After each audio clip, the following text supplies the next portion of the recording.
This presentation is about Haval, the hash of variable length. In this presentation, we'll go over details and characteristics of Haval, compare Haval to MD5 and RIPE MD, and give a brief cryptanalysis with collisions for Haval.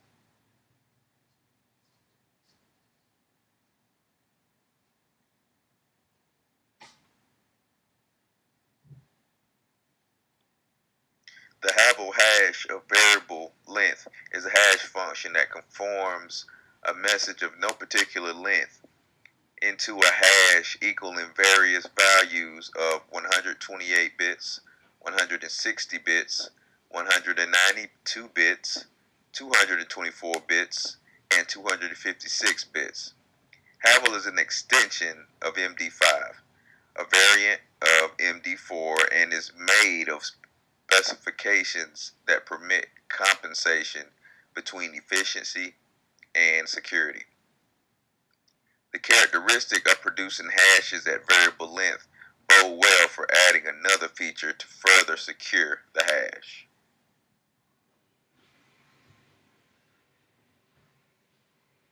Haval is a cryptographic hash function that is structured similar to other hash functions like MD4 and MD5. Collision resistance is an important property for hash functions. This involves the mapping by the function of any two messages to the same value.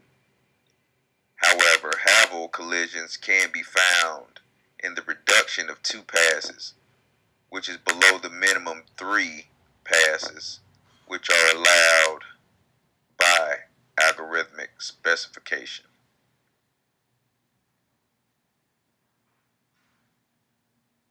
The Haval hash function is defined by the following expression. Each application of the compression function transforms the chaining variable into a new value under control of the current message block MJ subscript. And the final value for this chaining variable serves as a 256-bit hash value of the message M. In addition, this formation implies the issue of detecting a collision for Haval is reduced to the issue of detecting a collision for its compression function.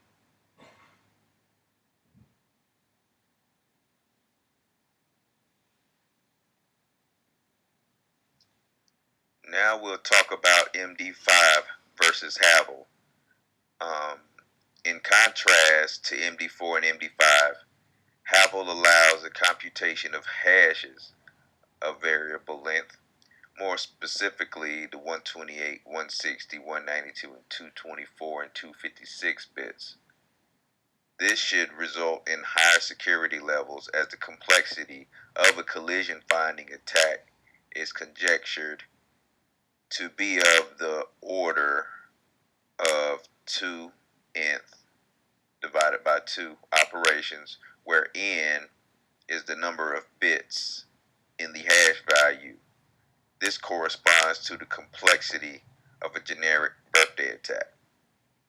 Experiments show Haval is 60% faster than MD5 when 3 passes are required, 15% faster than MD5 when 4 passes are required, and as fast as MD5 when 5 passes are required.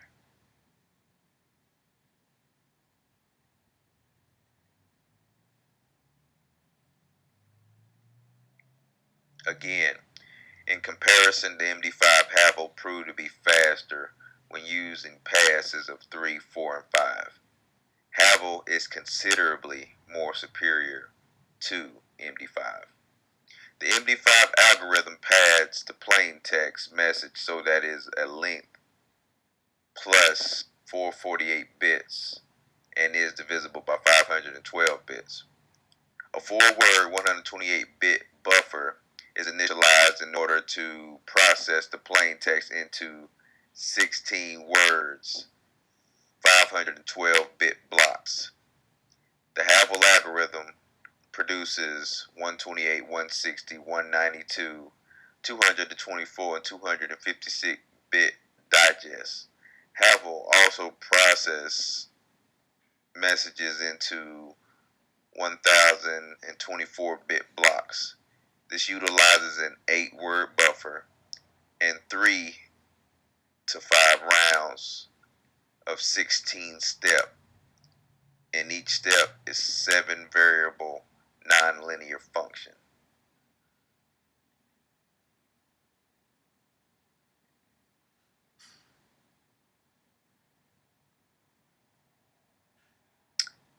Here it is an example of a plain text string that I ran through a converter and it produced an output for MD5 and Havel.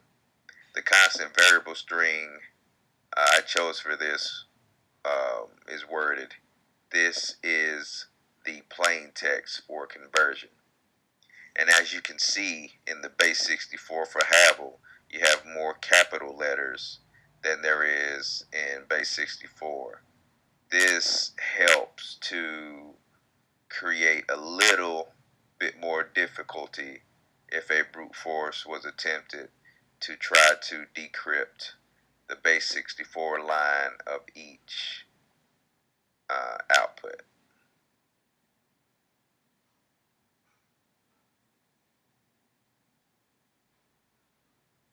And now we'll get into Havel versus Ripe MD. Ripe MD is a direct derivative from MD5, and Ripe MD stands for race, integrity, primitives, evaluation. And this was found to be a collision free with 2 rounds. Ripe MD has a compression function similar to 2 MD4 instances that will compute 48 steps total in parallel. As of today, there are no attacks known on the full compression hash functions of Ripe MD 128 and Ripe MD 160.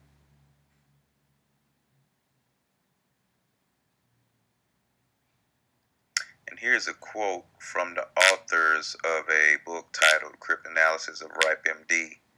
The security seems to have indeed increased since as of today, no attack is known on the Ripe MD 128 or Ripe MD 160 compression hash function, and 2 primitives are worldwide ISO and IEC standards.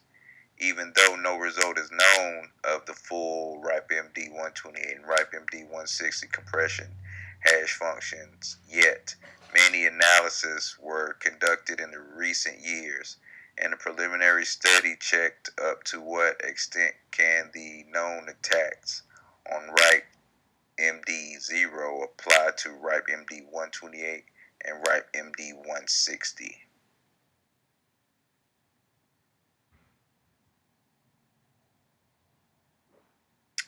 Again, for demonstration on the strength of hash output versus Ripe MD, I used the constant variable string.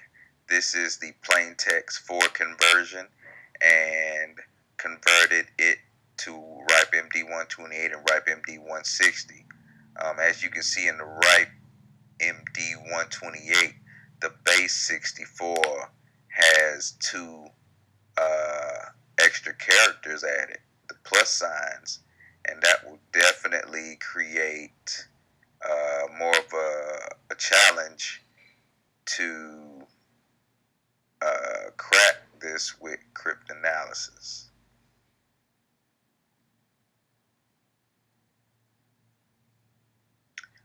So far, we've touched on the details and characteristics of Havel that make it unique from the other hash functions.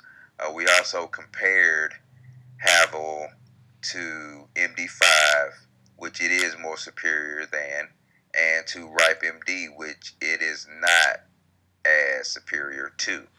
So now we will go over the 3-pass attack. Havel utilizes three passes where each pass performs a single high nonlinear function for operation on 32-bit strings. The three-pass version has at least two more passes that use all words of the digest once at 32 steps per pass. Yet, the sequence in which it is applied is permutated. The execution of the compression function will create different register values. An attack on a reduced Havel can consist of last rounds of Havel with 2 to the 6th power computations or 2 to the 7th power computations. But on the next slide, you'll see the collision examples of Havel.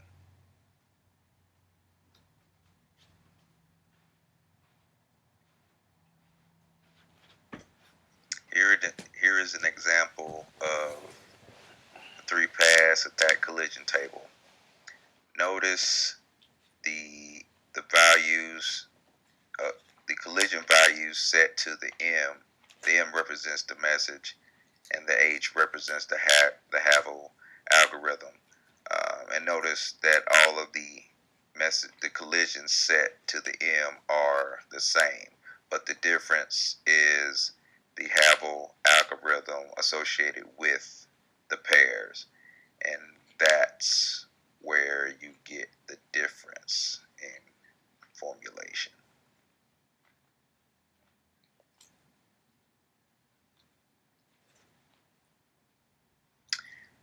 The function of the round processes M messages into blocks of 1024 bits apiece.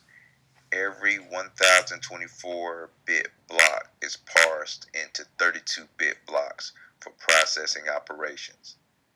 The ordered permutation for the inner rounds of the message M is the function utilized by each round of Havel.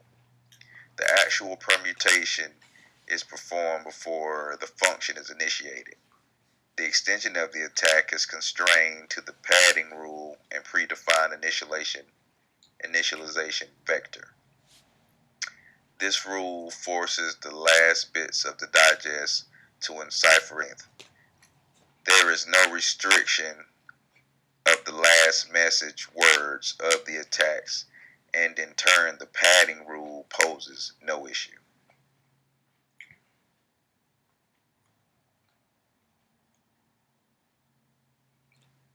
And here's a quote from Almason, Meyer, and Mendel on preimages in the three-pass attack. The resistance of a hash function to collision and second preimage attacks depends in the first place on the length of the hash value. Regardless of how the hash function is designed, an adversary will always be able to find preimages or second preimages after finding out about 2 to the n power different messages. This attack exists for the message M. There is a formula that uncovers another message M to the first, because H times M equals H times M to the first. That is statistically larger than 2 to the negative n, where n serves as the bit length of the hash value. The second preimage attack will work because of the differential path.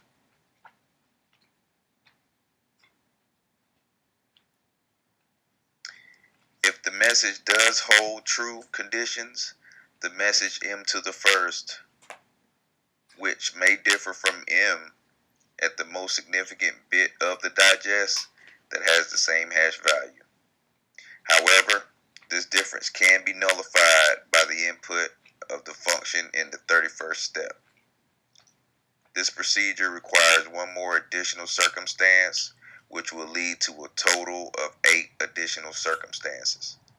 The probability that the message pair has the same message authentication code value is not a random statistic.